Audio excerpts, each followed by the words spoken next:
Bonsoir à vous.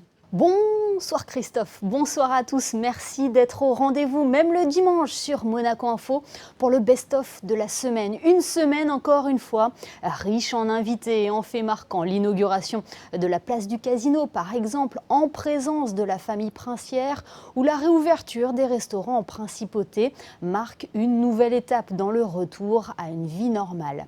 Avec nos invités, nous avons également parlé économie, de la reprise des Jeux, de solidarité avec le vice-président de l'AMAD, Christophe Guillemin, ou de sécurité routière avec Jean Todt, le patron de la FIA. Nous avons aussi fait le point sur l'épidémie de Covid-19 avec l'Institut Pasteur. Bref, 7 jours écoulés, résumé en 12 minutes, c'est votre zapping de la semaine. Il y avait une crainte personnelle, c'est-à-dire que moi je peux penser seulement ce que moi je vois. Il est vrai que pendant le confinement, je me suis toujours dit, bon, on est entre parenthèses, on s'endort, on mange, on fait autre chose. Moi, j'ai vécu ça très bien, j'ai créé beaucoup, j'étais très proche de mes équipes. Et puis, il y a le moment où ça repart. C'est vrai qu'on est là en train de, étape par étape, retrouver à chaque fois des nouvelles conditions de vie. Ce qui fatigue énormément les cerveaux, hein. C'est pour ça qu'on a eu des gens aujourd'hui qui sont dans un état de grande fatigue. Qu'est-ce qui bouge ?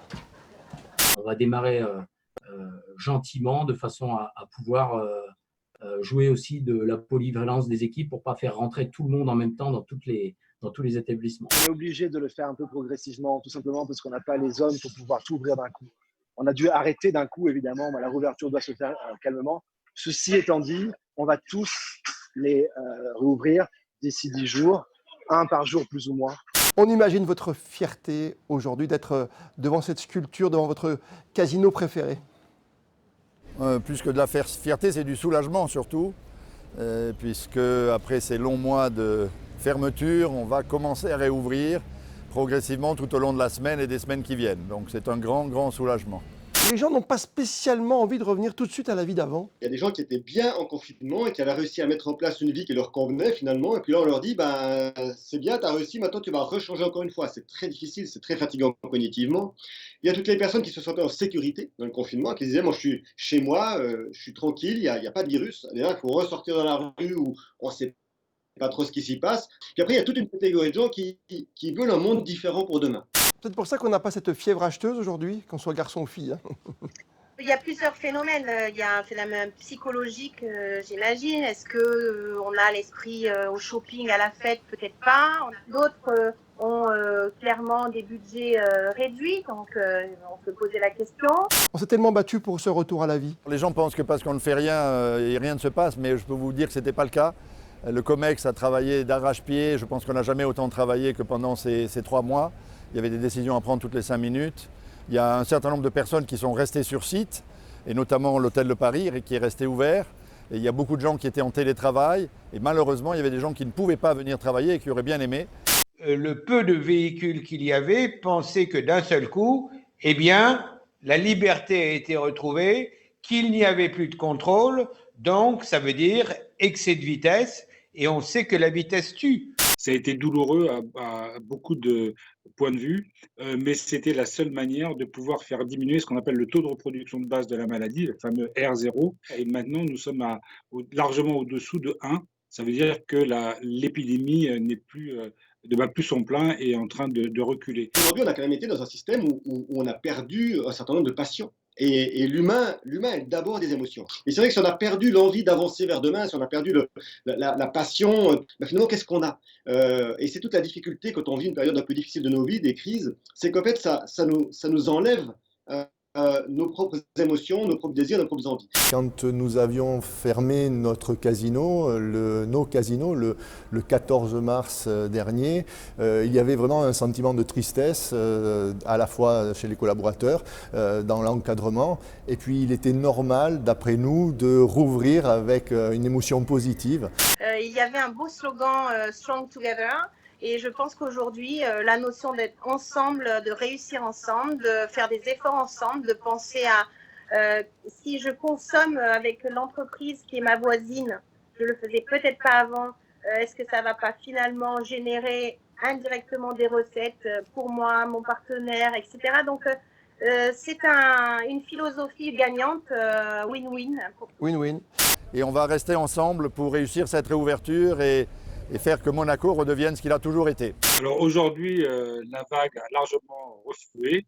Nous avons donc tous les indicateurs qui sont à la baisse en France, mais également dans les pays voisins, sauf peut-être la Grande-Bretagne. C'est la surprise la plus magnifique qui puisse se produire, puisque en février-mars, on était vraiment très très inquiets, surtout en mars. C'est pour ça d'ailleurs que la MAD a publié très vite un communiqué de presse en collaboration avec la Croix-Rouge monégasque pour alerter et prévoir un certain nombre d'actions.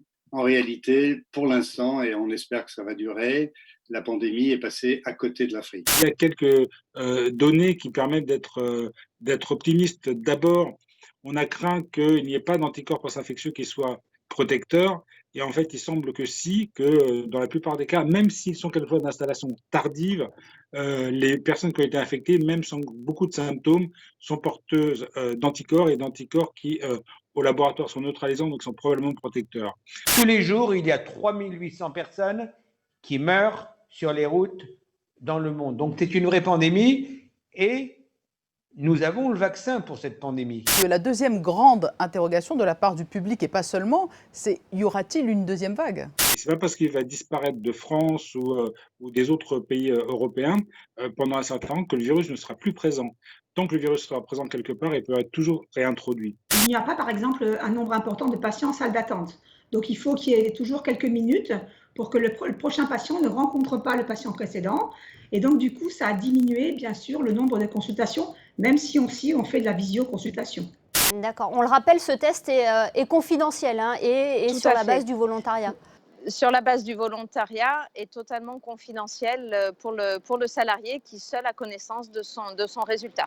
On essaye de tous s'accrocher parce que c'est vrai que les 3 derniers mois étaient difficiles, mais les 3 qui viennent risquent de ne pas être faciles non plus parce que nous sommes prêts, mais est-ce que les clients seront là ? C'est-à-dire que l'inconnu est source d'angoisse extrêmement grande, à la fois dans la population générale, mais également chez les scientifiques. Il y a des tas de moments où on se sent perdu, démuni, et clairement, l'imagination va devoir prendre le pas. Pour se battre pour le futur, il faut croire en quelque chose dans le futur.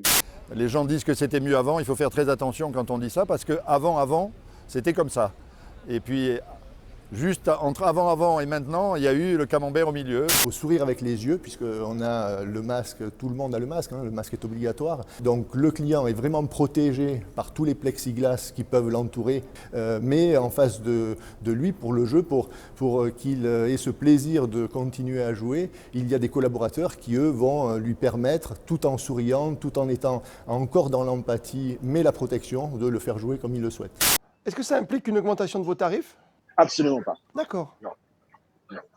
C'est Non, important. parce que j'ai déjà, en plus, souvent on me dit tu es cher. Si en plus, quand on rouvre, je dois augmenter les prix. Non, mais ce ne serait pas correct. Non, je pense que certains. Non. Voilà, non. Je dois dire que je n'avais jamais pensé que nous irions jusqu'au confinement tel qu'il a été réalisé.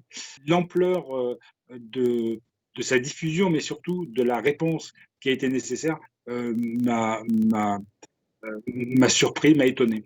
Pendant ce confinement, sous l'impulsion du président Biamonti, il nous avait demandé, quand il assistait au comité stratégique jeu régulièrement, d'être proactif, de proposer à notre gouvernement des mesures vraiment précises et complètes qui permettraient de rouvrir à la fois nos appareils automatiques, nos machines à sous, et à la fois nos jeux de table. Cette place a commencé à vivre.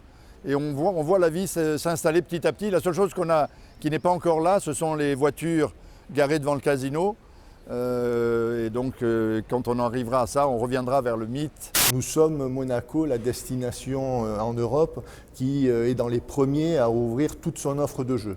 Nous avons bénéficié de l'apport de 18 grands ambassadeurs, ambassadrices, dont la princesse Charlène et Charles Leclerc. Écoutez, c'est un grand champion, donc c'est effectivement formidable pour le sport automobile, pour la Formule 1 et évidemment pour Monaco. Dans le cadre du SARS-CoV-2 qui cause la Covid-19, on est dans une situation beaucoup moins confortable, un peu comme dans la grippe, où on est contagieux avant d'être sévèrement malade, et on peut l'être même en ayant très peu ou pas du tout de symptômes.